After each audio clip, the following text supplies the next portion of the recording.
আজ মঙ্গলবার 21/10/25 সনের রাত 10টা বাংলাদেশ সময়, বোস্টন টাউনের সময় দুপুর 12টা। আজকে কেস টেকিং এর টিউবারকুলোসিস মায়াজমের 2 নম্বর ওষুধ নিয়ে আলোচনা করার চেষ্টা করব। উদ্দেশ্য আমাদের একটাই, কি করে সহজে মনে রেখে আমরা ওষুধগুলো প্রয়োগ করতে পারি সেই দিকেই নজর দেওয়ার চেষ্টা করব। তাহলে 2 নম্বর ওষুধ, এর আগেও আমি আলোচনা করেছিলাম প্রত্যেকটা ওষুধের একটা হয়তো ধাতুগত দিক বা মেটালিক অথবা গাছগাছা, আর একটা হচ্ছে নোসস ওষুধ। আজকে টিউবারকুলিনাম ওষুধটি নোসস ওষুধ। সচরাচর এটা পুষ থেকে তৈরি, অর্থাৎ টিউবারকুলোসিস বডি যদি কোনো পোড়া হয় এবং সেখান থেকে, অথবা টিউবারকুলোসিস কোনো লাংসে যদি পোড়া হয়ে থাকে, সে থেকে পুষ নিয়েই এই ওষুধটা। এই জন্যই তার ব্যবহার এবং প্রয়োগ অনেক বেশি এবং উপকারযোগ্য। সেই হিসাবে আমরা টিউবারকুলোসিস ওষুধ আলোচনা করব। তাহলে প্রথমে বুঝলাম এটা নোসস ওষুধ, এটার গভীরতা বেশি এবং প্রয়োজনও বেশি, ব্যবহারও বেশি। এটার মধ্যে আবার 2-3টা ভাগ আছে, যেটা গরুর হয়তো লাংস, গরুর থেকে যখন তৈরি হয়, গরুর লাংস থেকে নোসস ওষুধ হিসাবে, তখন সেটাকে টিউবারকুলিনাম ববিনাম বলা হয়, আর অন্য সময় সেটাকে ব্যাসিলিনাম বলা হয়। এই জন্য টিউবারকুলিনাম ববিনাম, টিউবারকুলিনাম ব্যাসিলিনাম, টিউবারকুলিনাম ওষুধগুলো প্রায়ই কাছাকাছি। আমরা পরে আলোচনা করব যে একটার সঙ্গে একটা একটু অত পার্থক্য আছে, যেটা আমরা সহজে অনুমান করতে পারি।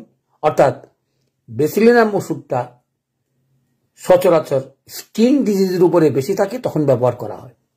চলে আসি, আজকে হচ্ছে টিউবারকুলিনাম ওষুধটি আলোচনা করব। অর্থাৎ টিউবারকুলার মায়াজমের যদি আমরা চিন্তাই করি, তাহলেই আমরা চিন্তা করতে পারি টিউবারকুলিনাম ওষুধটি অত্যন্ত প্রয়োজনীয়। কখন প্রয়োজন হবে, কখন প্রয়োগ করব, কিভাবে বুঝবো, সেটাই হচ্ছে মূল কথা। তাহলে মূল কথাতে চলে আসি আজকের আলোচনায়।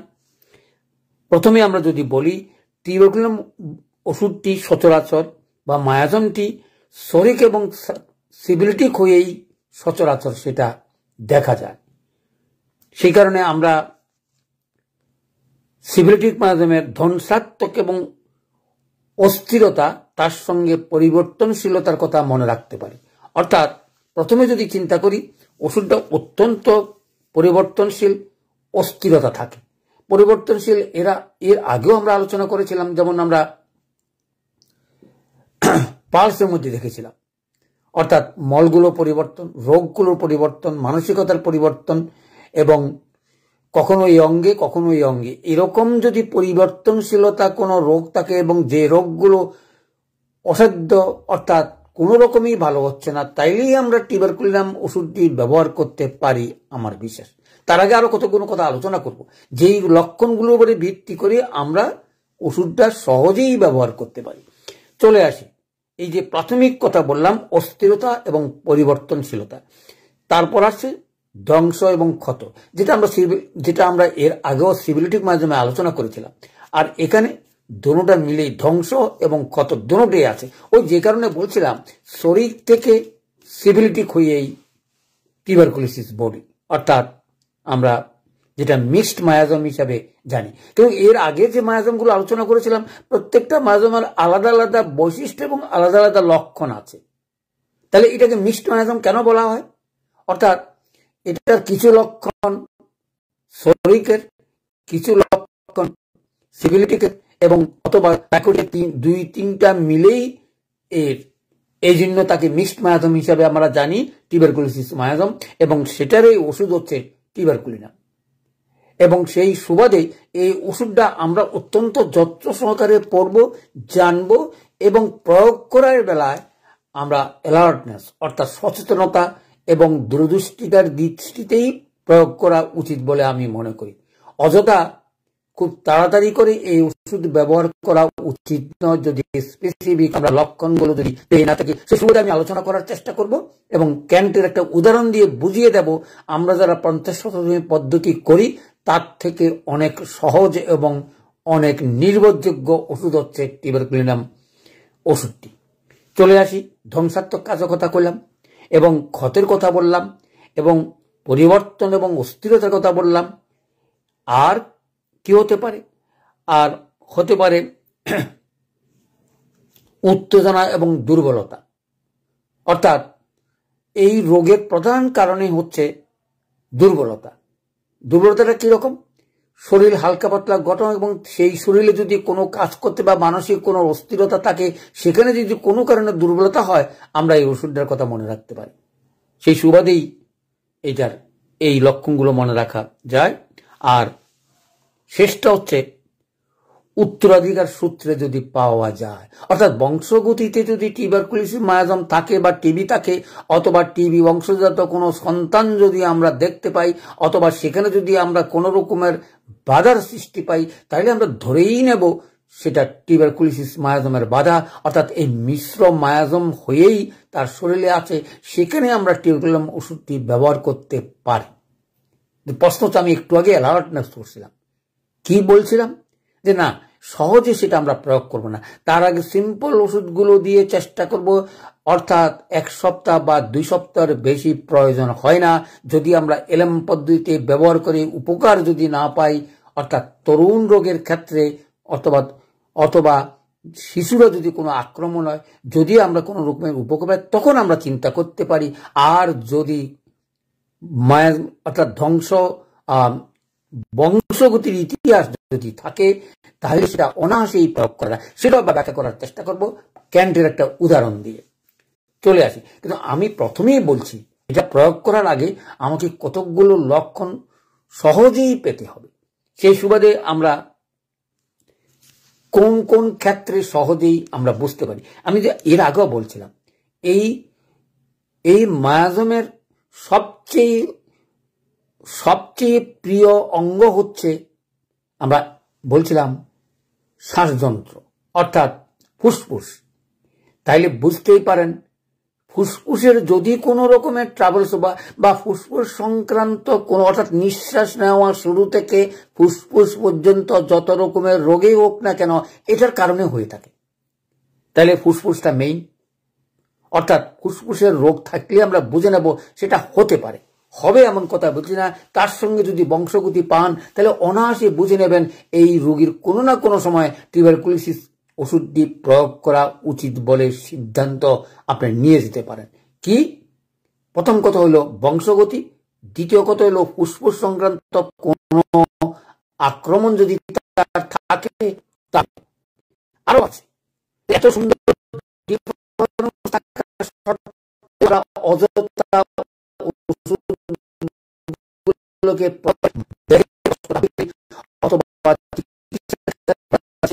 রক্ষা করার জন্য কিন্তু আজও আমরা সেটা ব্যবহার করি না, নানা কারণে। আমি কারণ ব্যাখ্যা করতে চাই।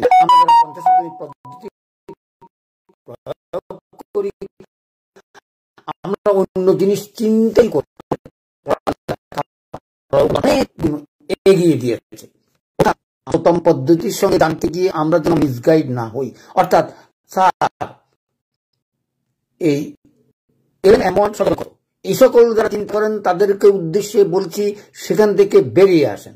এলএমের সঙ্গে শততম পদ্ধতির এরকম চিন্তা ভাবনা করে ওষুধ প্রয়োগ করা একটা বিফলতা অথবা তার সন্দেহ মনের প্রবণতা থেকেই উৎপত্তি হয়ে থাকে। শততমই 50 পদ্ধতি বা এলএম কি পেলাম? শ্বাসযন্ত্র, তারপরে কি? স্নায়ুতন্ত্র। স্নায়ুতন্ত্র কিন্তু শরীর মায়াজম আছে, পার্থক্যটা একটু মনে রাখার চেষ্টা করবেন। অর্থাৎ স্নায়ু রোগ যদি দীর্ঘদিন ভালো না হয়, অথবা তার গভীরতা যদি থাকে, অথবা এটার সঙ্গে যদি অন্য কোনো লক্ষণ, অর্থাৎ ফুসফুসের লক্ষণটা যা বলে, অথবা কফ কাশির তার ভালো হচ্ছে না, সহজে ভালো না, এই স্নায়ু রোগজনিত যতগুলো রোগ আছে, টিউবারকুলোসিস বডি অর্থাৎ টিবি যদি বংশে থাকে তাহলে ধরেই নেবেন এটা আপনি পেয়ে গেছেন। তার অর্থে একটু অপেক্ষা করুন, অর্থাৎ আরো যদি কিছু সংগ্রহ করতে পারি তাহলে আমরা নিশ্চিত এটা প্রয়োগ করতে পারি।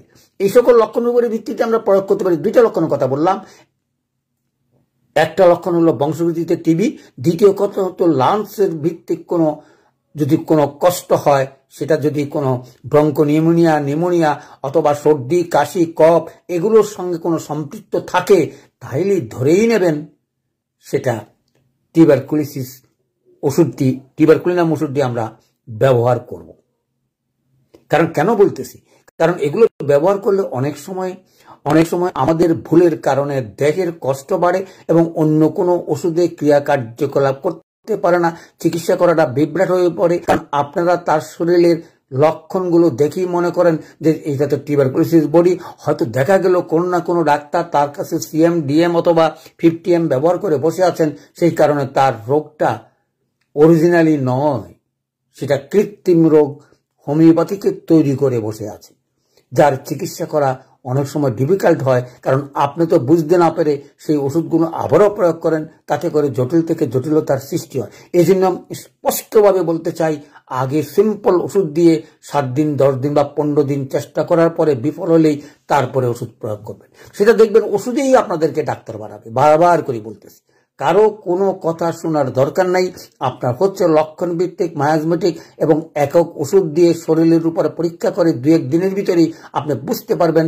যদি আপনার অবজারভেশন করার ক্ষমতা থাকে তাহলে অনায়াসেই আপনার ডাক্তারি শিখতে খুব একটা কষ্ট হবে না বলে আমার বিশ্বাস। সেই সুবাদেই আপনাদের হাতে তুলে দিয়েছি নবতম ওষুধের যুগের নবতম ওষুধ এলএম পদ্ধতি, যেটা খাঁটি ওষুধ পাওয়া মাত্রই আপনি বুঝতে পারবেন আপনি ডাক্তারি করতে পারবেন কি পারবেন না।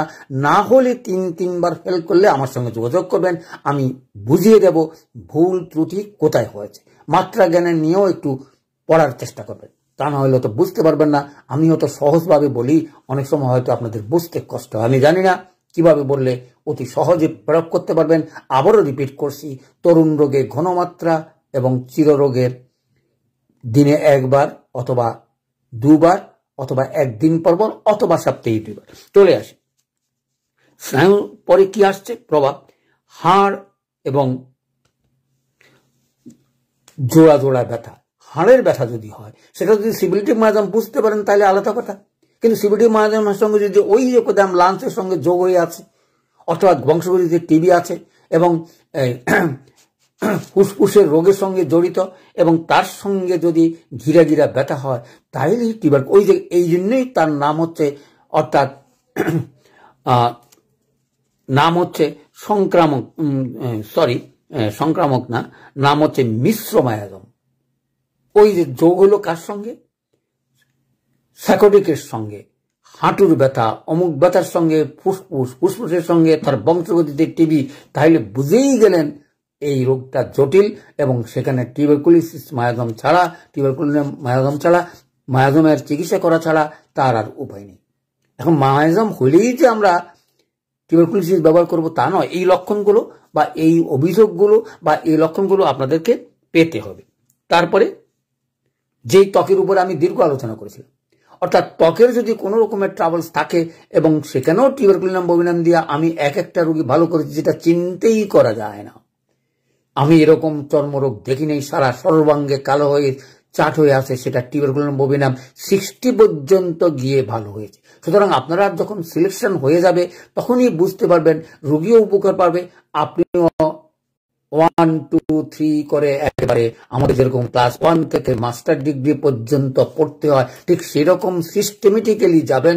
তাতে করে দেখবেন রোগীর চিকিৎসাও আরাম, আপনিও আরাম, কোনো রকমের বিভ্রাট হবে না। কারণ প্রত্যেকটা মাত্রাই কথা বলে। কিন্তু আমরা অনেক সময় বলি কি, স্যার এই 2-1 মাত্রা দিছি, এই ওষুধটা ঠিক হয়ে গেছে, এখন সিএম বা MM বা 50 mm দিয়ে দিই। এই ধরনের চিন্তা আপনারা করবেন না। কোন মাত্রা গিয়ে কার কতটুকু শরীরে রাখবে সেজন্য দূরদৃষ্টি হয়ে এই 50% পদ্ধতির সৃষ্টি করা হয়েছে। 1-2 করে যাবেন, সেখানে কোথায় গিয়ে শেষ করবেন, কোথায় গিয়ে শেষ করবেন না, 2-1টা রোগী আপনার দেখলেই বুঝতে পারবেন। আমাদের মাত্রা জ্ঞান দর্শন হবে এবং আপনার হাতে যত রকমের চিররোগী থাকুক না কেন আপনি অনায়াসে চিকিৎসা করতে পারবেন। সেটা বংশগতি হয়ে হার্ট ডিজিজ হোক, অথবা ডায়াবেটিস হোক, অথবা অন্য কোনো জটিল রোগ হোক, কি সুন্দর চিকিৎসা আপনার হাতে আছে।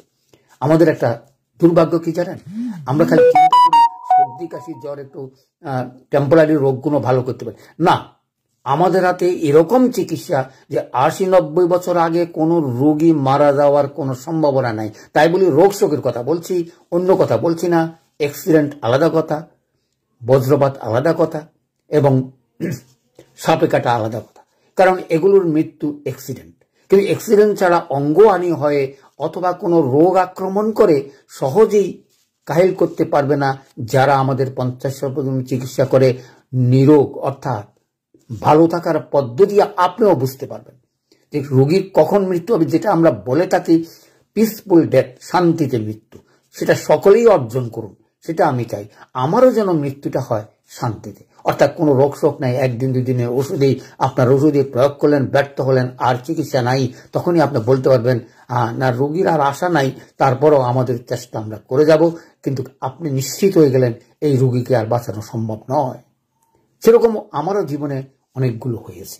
তাই বলে আমি বলবো না সবসময় সব তথ্য বা উপাত্ত আমরা পাই না, গতিকে আমরা নির্বাচন করতে অনেক সময় ভুল করে থাকি। তাইলে গেল। তৃতীয় হচ্ছে মানসিক লক্ষণ, অর্থাৎ প্রচন্ড অস্থিরতা, মানসিক লক্ষণ। এইসব অনেক সময় বের করা কষ্ট হয়। তারপরও ওই যে লক্ষণগুলো করলাম, শারীরিক লক্ষণের সঙ্গে মিলিয়ে যদি একটু অস্থিরতাটা পান, অর্থাৎ চঞ্চলতা পান, তাহলে আমরা অনায়াসেই ব্যবহার করতে পারি। আর রাগ এবং অবাধ্যতা, দেখুন এগুলো, এই রাগ সচরাচর শিশুদেরই বেশি থাকে বা বড়দেরও থাকে। যদি আপনি বের করতে পারেন অবাধ্যতা, অর্থাৎ কারো কাছে সে কোনো কথা শুনবে না এবং রাগটা তার বেশি, এরকম পাইলে আমরা বুঝতে পারি। আর অবসাদ, মানসিক বিরক্তি এবং অবসাদ, যেগুলো অনেক সময় আমরা বাইর করতে কষ্ট হয়, যদি বাইর করতে পারেন ভালো।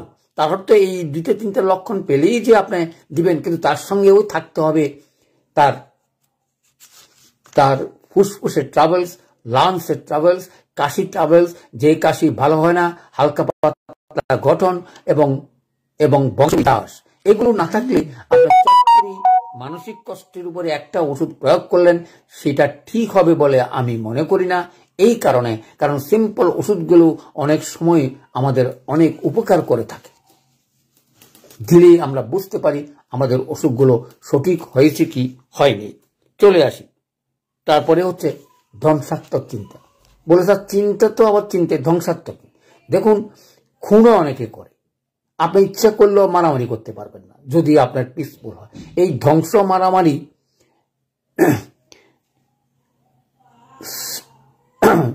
মারামারি টিউবারকুলোসিস মায়াজমের অন্তর্গত, অর্থাৎ এটা সিভিলিটিকও আছে আর আবার টিউবারকুলোসিস মায়াজম আছে, এই জন্য তাকে বলা হয় মিক্সড মায়াজম।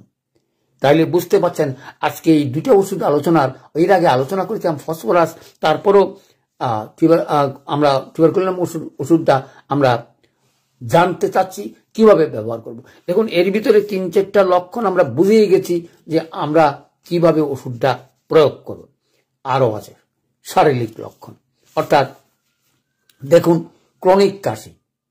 আমি আপনাদের এই কাশির চিকিৎসার 2 লাইন না বলে আমি শান্তি পাচ্ছি না। যদি কারো ক্রনিক কাশি হয়, সকাল এবং রাত্রে বাড়ে, কোনো ওষুধে ভালো হচ্ছে না, টেস্টে তার বডিতে টিবি পাওয়া গেছে, তাহলেই কাশির ওষুধগুলো ভাগ হয়ে গেল।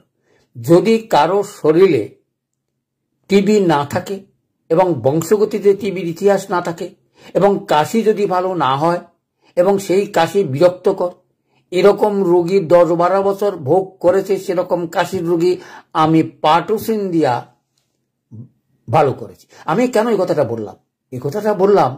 আপনাদেরকে, আমরা যারা সততম পদ্ধতি করে অনেক সময় কাশির চিকিৎসা করতে পারে নাই, অথবা কাশির উপরে বহু ভলিউম আছে, আলাপের পর আলাপ, শেষের পর শেষ, কোনো রকমেই কাশির কোনটা দিয়ে চিকিৎসা করবেন হয়তো আপনি নির্বাচন করতে পারছেন না। কিন্তু আপনি যদি দুইটা তথ্য কথা জেনে তার উপরে কাশির ওষুধ প্রয়োগ করেন, আপনার কাছে সহজ হয়ে যায়। এগুলো আমার পরীক্ষা করবেন, আপনার কাশি টিউবারকুলোসিস থেকে আসছে, অথবা টিবি টেস্ট করে আছেন, টিবি কি দংশন হয়েছে, অথবা বংশগতিতে কোনো টিবি আছে, অথবা টিবির কোনো রকমের যোগসূত্র যদি পেয়ে থাকেন, তাইলে আপনার পাটোসিনে কাজ করবে না। আর যত রকমের কাশি থাকুক আপনাকে ভালো করবেই। তাহলে বুঝতে পারেন এই যে ভাগটা, কেন আমরা মায়াজমে ভাগ করা করবো, আমরা মায়াজম ভাগ করব, এই যে বললাম, আমি যদি জানি তার কোনো টিউবারকুলোসিস মায়াজম নাই, অথবা শরিক মায়াজম আছে, অথবা কাশিতে কষ্ট পাচ্ছে, দীর্ঘদিনে ভালো হয় না, এবং সেখানে আমি পাটোসিন অনায়াসে প্রয়োগ করতে পারি, যেহেতু সেটাও খুব গভীর ক্রিয়াশীল ওষুধ, এই কারণে বলবো সেটাও নোসোস থেকে তৈরি। তাহলে দেখুন কত বই পড়েছি কাশির উপরে চিকিৎসা করা, কিন্তু নিজের জীবনে প্র্যাকটিক্যাল যখন করতে গিয়ে এই জিনিস তত্ত্বকথা জেনে যখন প্রয়োগ করলাম, তখন নিজেই অবাক হয়ে গেলাম। মাত্র 2টা পাওয়ারে অনেক সময় রোগী ভালো হয়ে গেল। অর্থাৎ যেই কাশি 12 বছর তাকে কষ্ট দিল, কোনো এলোপাথি কিছু, এটা খেলে এটা হয়, কদিন ভালো থাকে, আবার হয়। আমাদের ওষুধগুলো তাই, হয়তো ব্রায়োনিয়া কোষ্ঠিকাম থেকে আরম্ভ করে অনেক ওষুধ আছে, ড্রসরা, আরো অনেক ওষুধ আছে, পড়তে অর্থাৎ মুখ ঝাপসা হয়ে গেছে, কোনো রকমের চিকিৎসা করতে পারছেন না। এই 2টা পার্থক্যের কথা মনে রেখে যদি আপনি প্রয়োগ করেন, তাহলে বলো স্যার বুঝলাম আপনি নইলে প্রয়োগ করছেন, কাশিটা ভালো করছেন, কিন্তু যদি টিউবারকুলোসিস থেকে কাশিটা হয় তখন কি করব? এটা তো আরো সহজ। কিরকম? আমি অবশ্য প্রয়োগ করি নাই, ওরকম কেসও পাইনি, প্রয়োগটা সহজ আরো। যেহেতু টিউবারকুলোসিস থেকে যদি কোনো রোগী আপনার কাছে এসে কাশির সমস্যার কথা বলে, যত রকমের কাশি হোক, আপনি সিম্পল অথবা ব্রায়োনিয়া বা অন্য কোনো একটা ওষুধ দিয়ে 50 পদ্ধতির মতে মাত্রা দিয়ে উপকার পেলেন না, তখনই আপনার রাস্তা সোজা।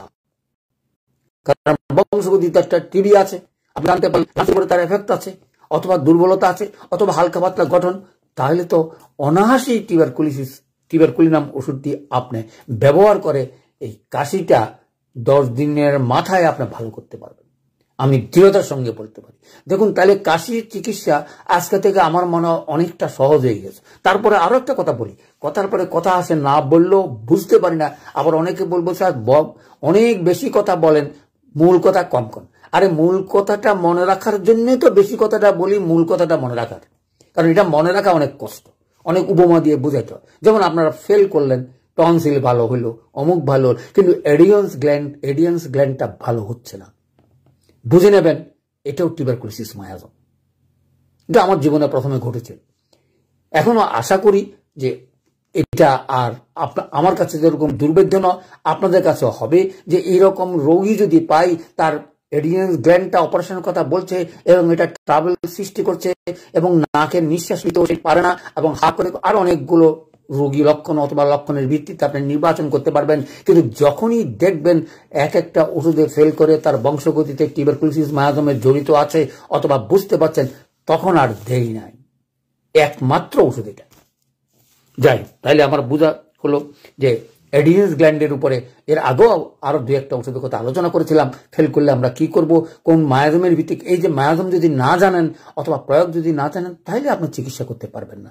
এই সকল রোগ হচ্ছে জটিল, কারণ এডিয়ান্স গ্ল্যান্ড ম্যাক্সিমাম এলোপ্যাথিক্যালরা অনেক সময় অপারেশন ছাড়া তাদের আর কোনো উপায় থাকে না।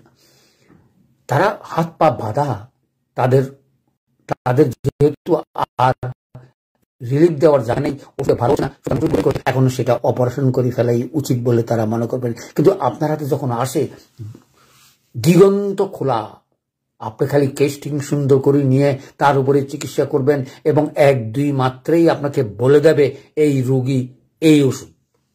হ্যাঁ, হয়তো পাওয়ার বেশি লাগতে পারে, সেটা হচ্ছে অন্য কথা।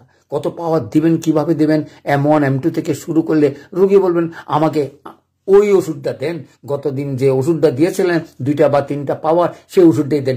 রোগী বলবে, আপনাকে বলতে হবে না। আপনি কি করবেন? আপনি চিন্তা করবেন, হ্যাঁ ওষুধটা নির্বাচন হয়ে গেছে, সুতরাং এই ওষুধটা আমি দেব। কিন্তু তার যদি কোনো রকমের উচ্ছ্বাস থাকে, হয়তো পেটের ট্রাবলস আছে, পাতলা পায়খানা হচ্ছে, গ্যাস্ট্রিকের ট্রাবলস আছে, মাথা ধরা আছে, সেগুলোর উপরে একটা পাওয়ার দিয়েই আবার চলে যাবেন সেখানে। আপনার মনে রাখবেন একটা পাওয়ারই তরুণ রোগীর, চিররোগীর উচ্ছ্বাস একটা পাওয়ারই ভালো করবে। ধারণা করলে বুঝবেন আপনার সিলেকশনটা হয়নি। কি সুন্দর চিকিৎসা। তারপর আপনার বলবেন যে স্যার আপনি একটু বলে দেন।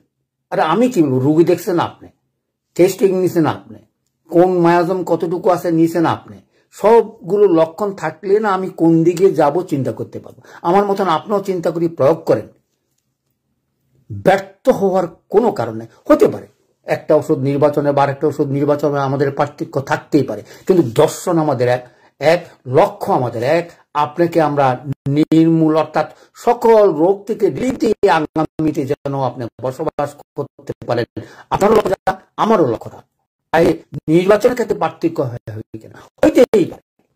এই হওয়ার জন্য কোনো দ্বন্দ্ব করার কোনো কারণে কেউ ব্রায়োনিয়া বা ইপিকা দিয়ে আর্সেনিক দিয়ে তারপরে টিউবারকুলোসিস যাবে, কেউ হয়তো ইপিকা দিয়েই টিউবারকুলোসিস যাবে। যার যার দক্ষতার উপরে ভিত্তি করে অর্থাৎ অভিজ্ঞতার উপরে ভিত্তি করে আপনি ওষুধ প্রয়োগ করবেন।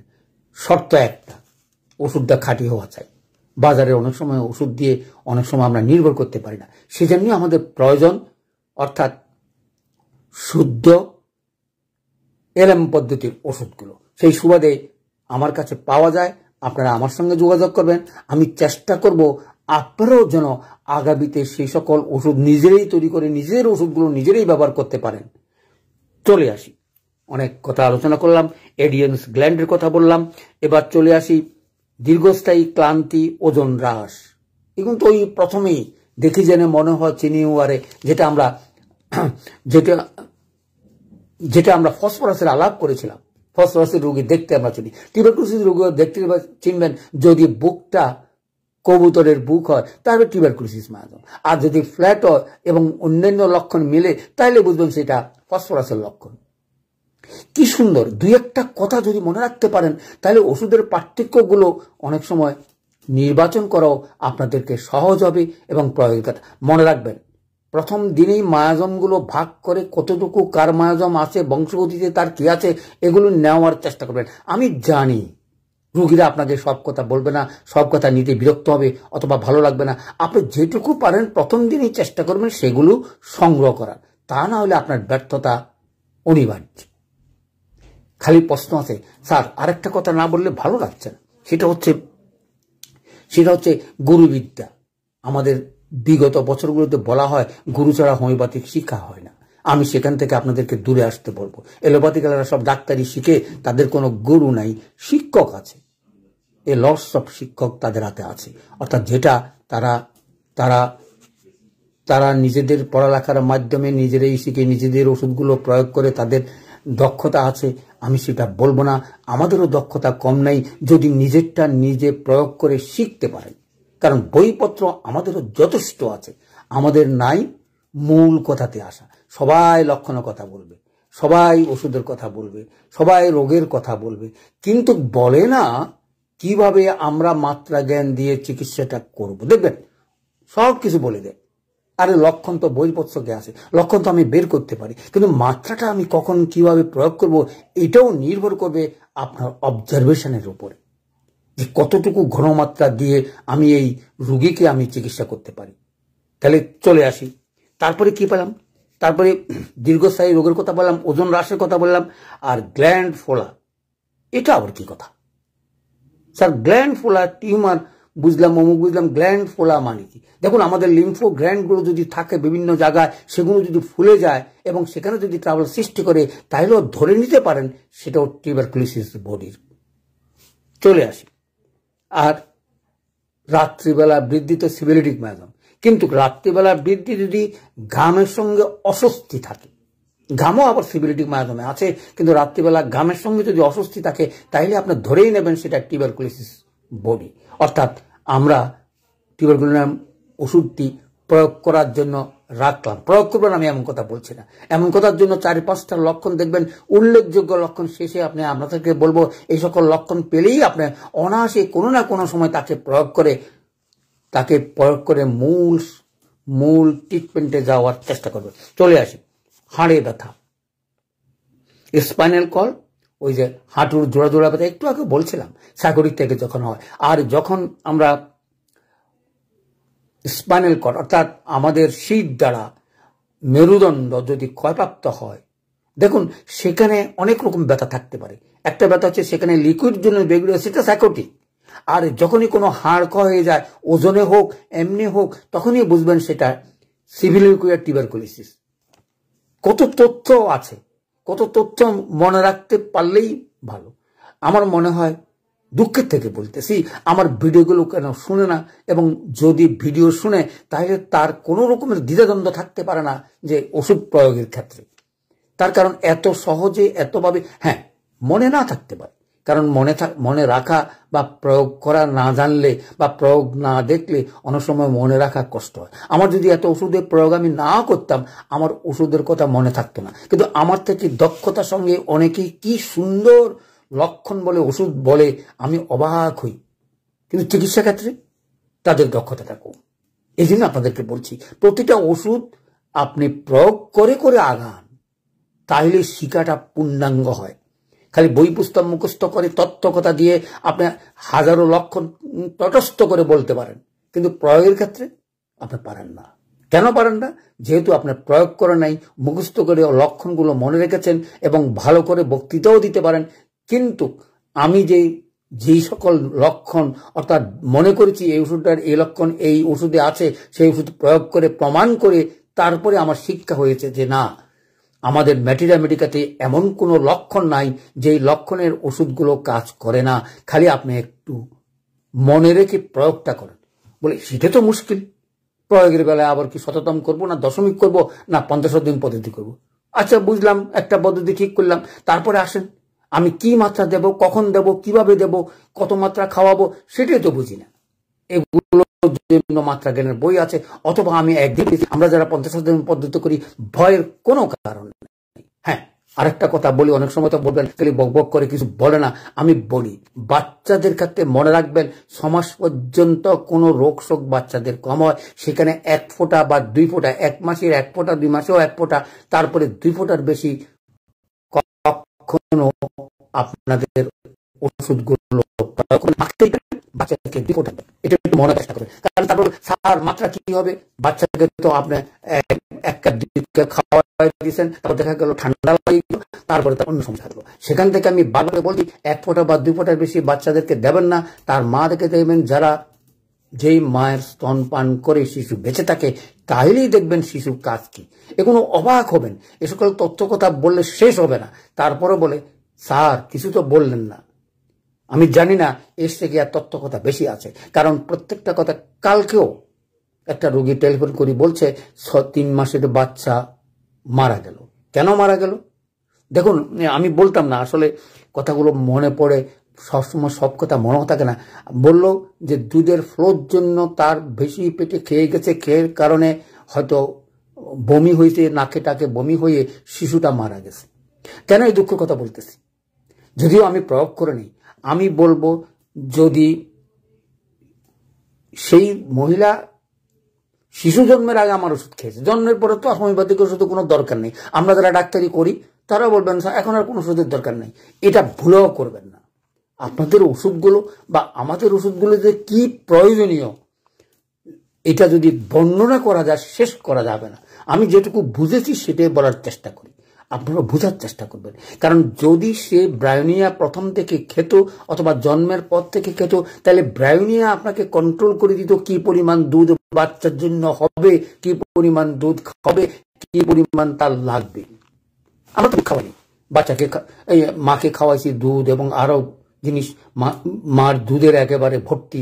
আমরা যেরকম অনেক সময় আমরা নিজস্ব গাভীগুলোকে যখন দেখতে পাই যে বাটগুলো সব খুব ভালো এবং দুধও খুব ভালো, সেরকম দুধ যদি দেওয়া হয় শিশু হয়তো সে পরিমাণ দুধ খেতে পারবে না, সে কারণে এই শিশুটার মৃত্যু।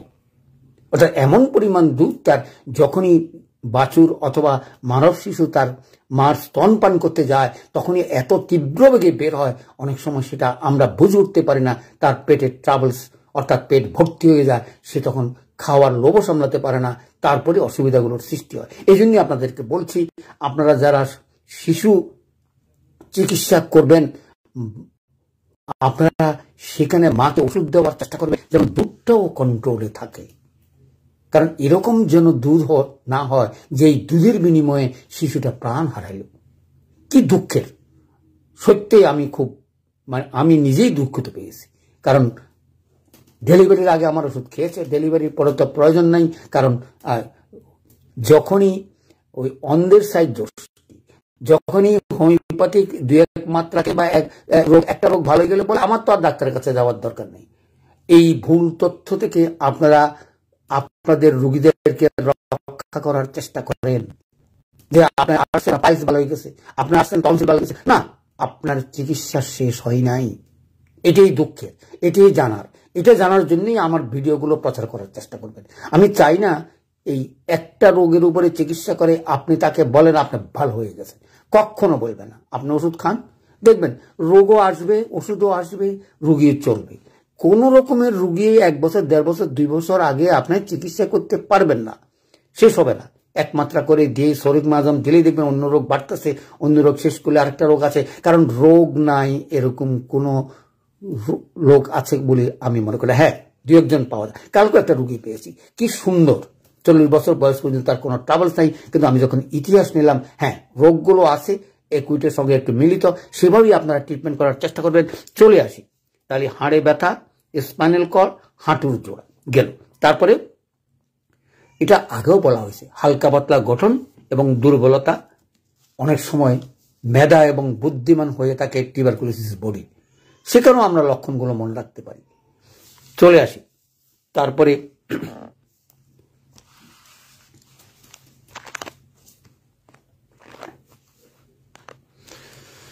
মানসিক অর্থাৎ উপযোগী, সহজে ক্লান্ত হয়ে যায় এবং ঠান্ডা উভয় কাতর, ঠান্ডাও তার ট্রাভেলস হয়, গরমও তার ট্রাভেলস হয়, যেটা এর আগে আমরা আলোচনা করেছিলাম। এইগুলোর লক্ষণ অনেক কিছু থাকবে, কিন্তু মূল লক্ষণগুলো আলোচনা করেছে। আজকে আর বেশি কথা বলবো না। তারপরও চলে আসি পরিশ্রম, মানসিক কষ্ট এবং শারীরিক কষ্ট, এই দুইটা কষ্টেরই যদি কোনো দুর্বলতা থাকে তাহলে এটা হলো যে পরিশ্রম করতে করতেই আপনার টিউবারকুলোসিস বডি হইলেই তার ক্লান্ত হইবেন, আর মানসিক কষ্ট করতে করতেই যদি ক্লান্ত হয় তাইলেও বুঝবেন সেটা টিউবারকুলোসিস। অর্থাৎ কি দাঁড়ালো পরিশ্রম অনেক সময় শরীর মাধ্যমে করে না, সাইকোটিক করে, এবং পরিশ্রম করলে তার কোনো ক্লান্তি হয় না। ক্লান্তি কখন হবে? যখন তার টিউবারকুলোসিস বডিতে থাকবে। ঠিক সেরকমই আমরা যখন মানসিক আঘাতে রোগীর চিকিৎসা করতে যাই তখনই আমরা হয়তো 2টা ওষুধের কথা বলছিলাম, অর্থাৎ ইগনেশিয়া এবং ন্যাট্রামিউর। ন্যাট্রামিউরটা গভীরতা, সেটা হচ্ছে যখন ন্যাট্রামিউরে যখন চিকিৎসা হবে না এবং তার বংশগতিতে টিবি থাকবে, তখনই আমরা টিউবারকুলোসিস মেডিসিনের কথা চিন্তা করতে পারি। কি সুন্দর! এই জন্য ওষুধগুলোকে আমি 4 ভাগে ভাগ করেছিলাম, 1, 2, 3, 4, অর্থাৎ চতুর্থ হচ্ছে এই টিউবারকুলোসিস মায়োম, অর্থাৎ টিউবারকুলোসিস ওষুধটা। তাইলে এগুলো প্রয়োগ করার আগে আমাদেরকে আরো অনেক কিছু কাজ করতে হবে। চলে আসি শেষমেশ, আমরা আর 4টা কথা বলেই শেষ করার চেষ্টা করব। ডাউনলোডের কথা বললাম, হ্যাঁ আরেকটা কথা বলে নেই, কি সুন্দর। ক্রনিক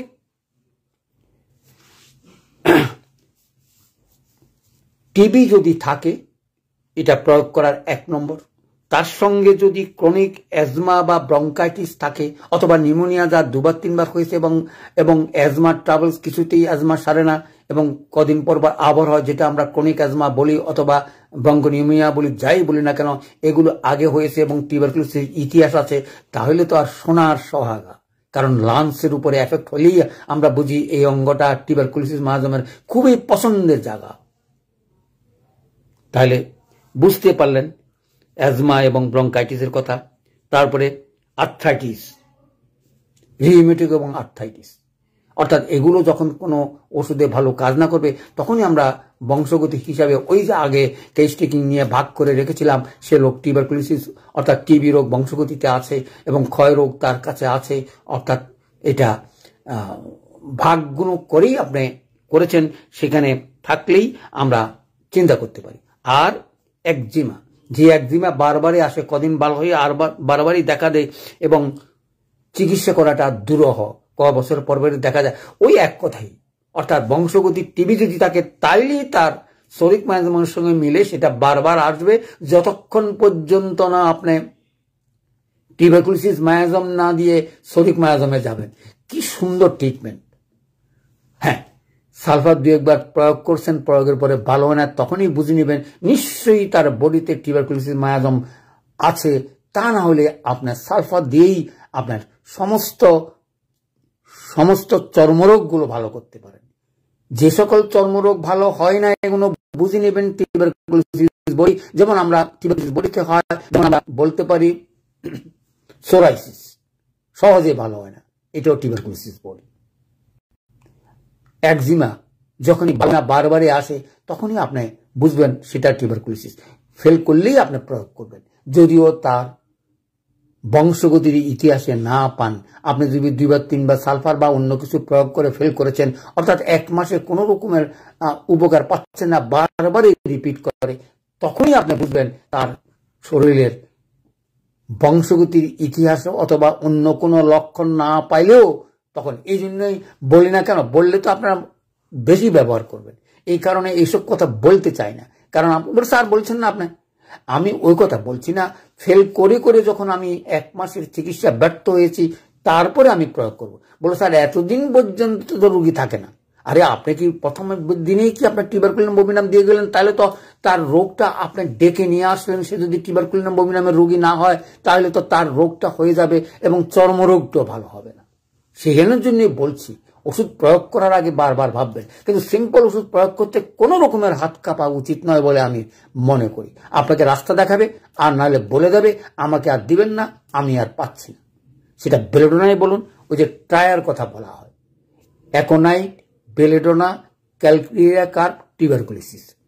তাহলে এই 4টা ওষুধ যদি দেখেন কি সুন্দর, অ্যাকোনাইটে কাজ করলো না, অথবা সময় মতো দিতে পারলেন না, অথবা আপনার সিলেকশনে ভুল হলো, ঠিক আছে, তখন আপনি বেলেডোনা প্রয়োগ করতে পারেন। বেলেডোনা কাজ করলো না, বাধা পাচ্ছে, অথবা বারবার একটা পাওয়ার, এর বেশি প্রয়োজন হয় না যদি সেটা একুট হয়।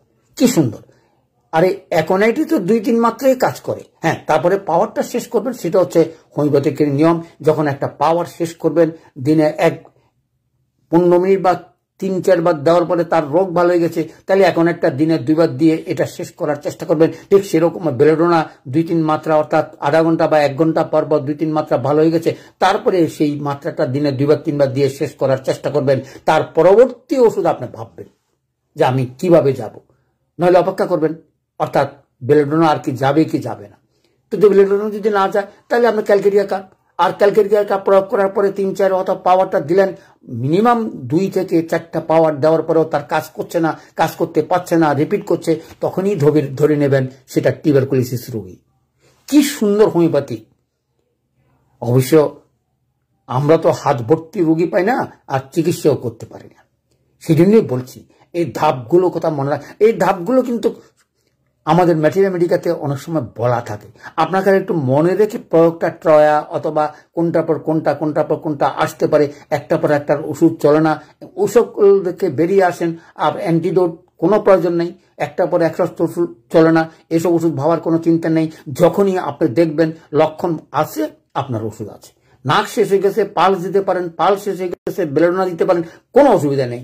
লক্ষণ থাকলেই আপনি আপনার ওষুধগুলো প্রয়োগ করবেন একুট কেসে। কিন্তু চিররোগের ক্ষেত্রে একটু পার্থক্য আছে, যদি সেটা বুঝতে পারেন তাইলে সবচেয়ে ভালো, না হলে ওয়েট অ্যান্ড সি, অর্থাৎ ধৈর্য সহকারে সিম্পল ওষুধ প্রয়োগ করে আপনার রাস্তাটা ঠিক করে নেন। ওষুধ দিয়েই আপনাকে ডাক্তার বানাবে। আমি যা বলছি সেটা প্রয়োগ করে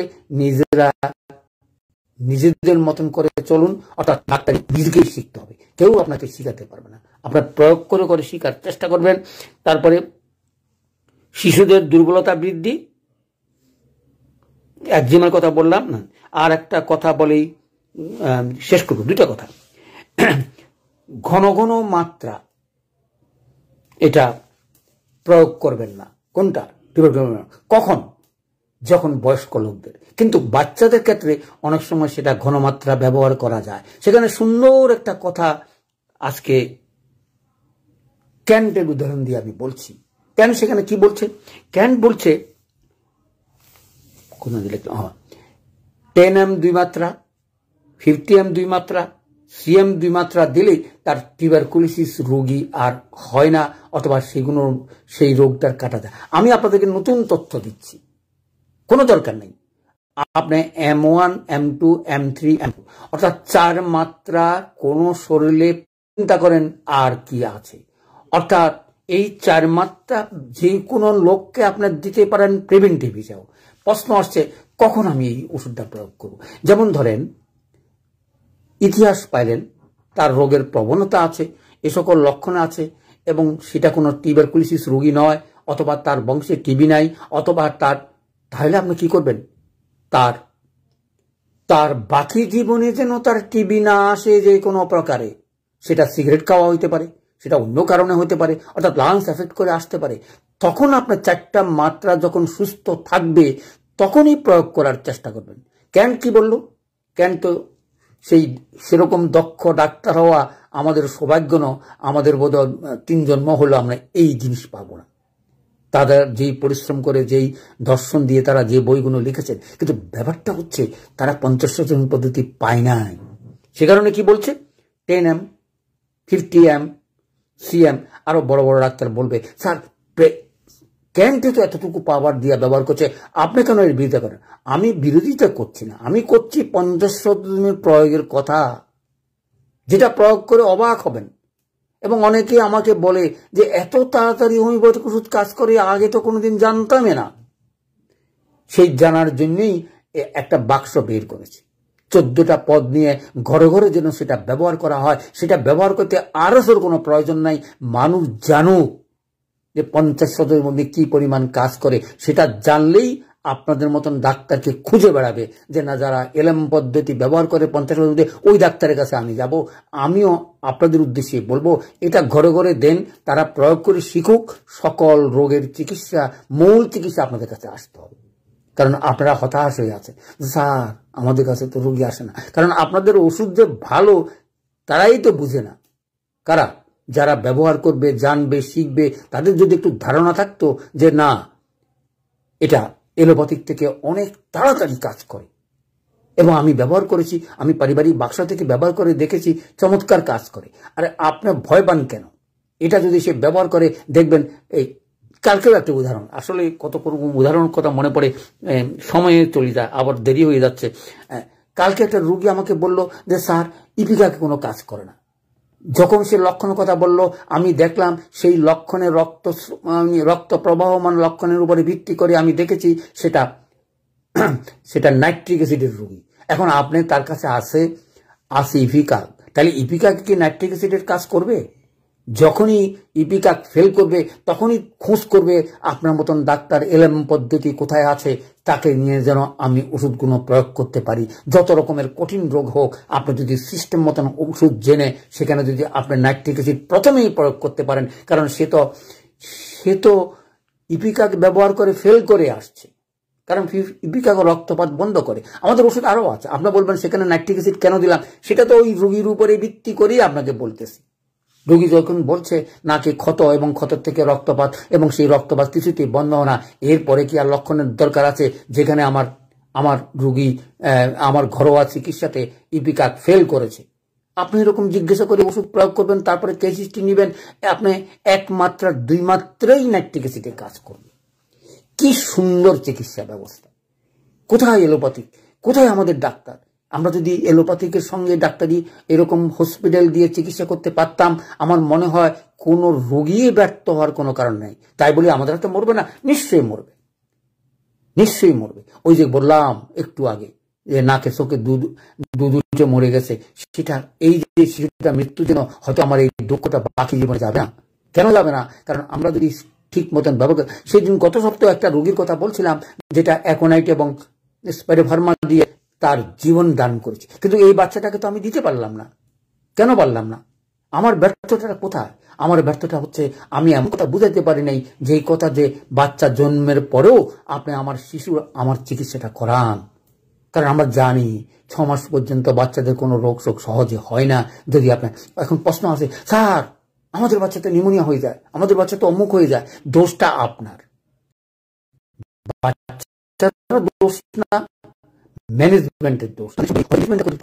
আমরা ট্রিটমেন্ট দিতে পারবো না। এলোপ্যাথিকের কত সুন্দর ম্যানেজমেন্ট, কত সুন্দর তাদের পরীক্ষা, কত সুন্দর তাদের দর্শন, কি কি শিখলাম, কি জানলাম, কি প্রয়োগ করলাম, যুগের তো শুরুই করতে পারেনি।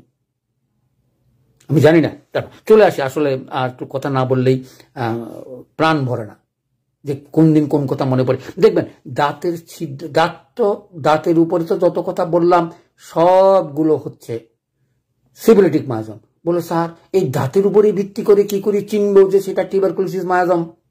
আমি একটা কথা বলছি, শুনেন।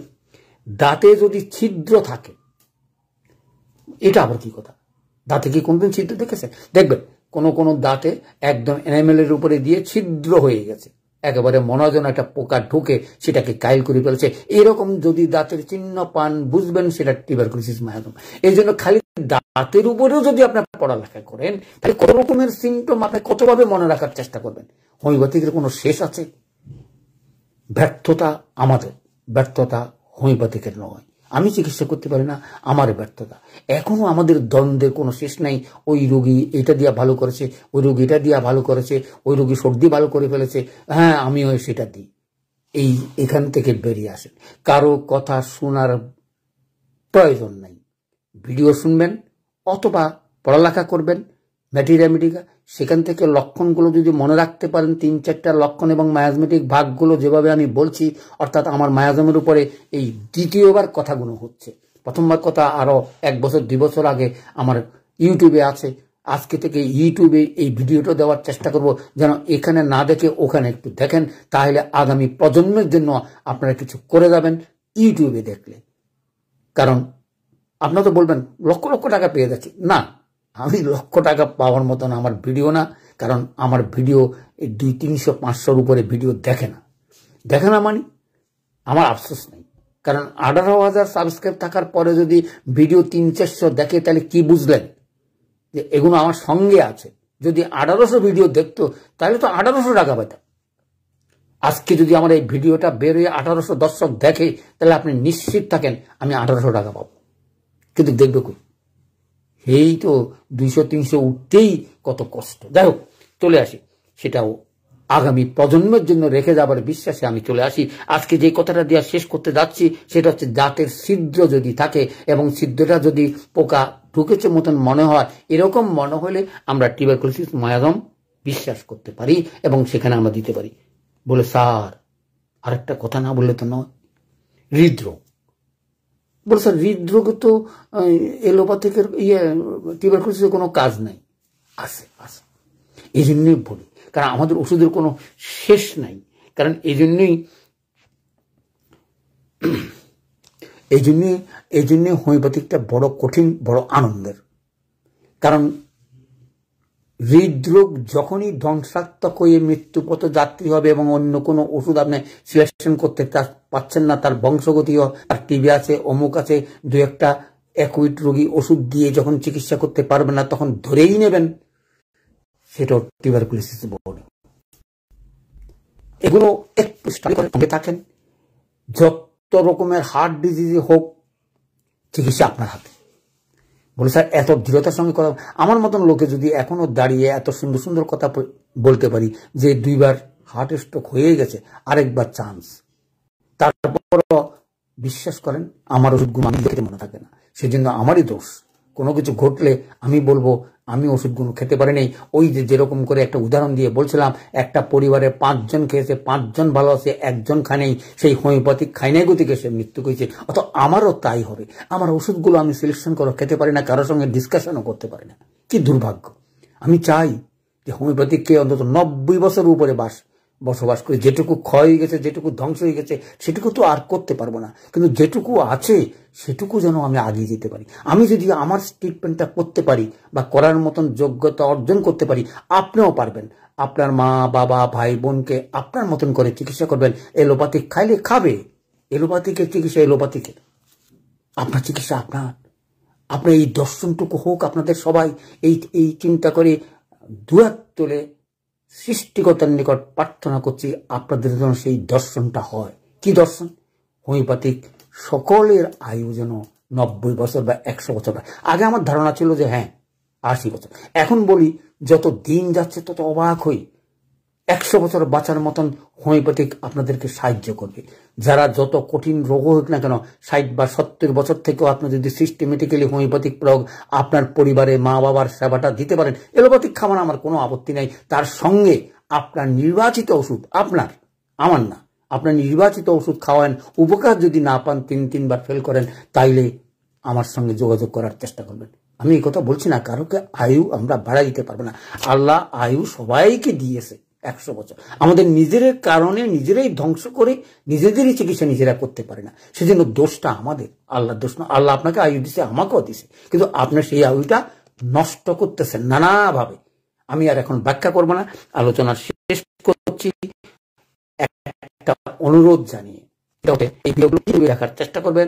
আমি হয়তো রাত্রে ইউটিউবে দেবো, আর শেয়ার করবেন এই আশা রেখেই এই আজকের আলোচনা টিউবারকুলোসিসের দুর্দান্ত প্রয়োগের আশা রেখেই আমি আলোচনা শেষ করছি। সকলকে ধন্যবাদ।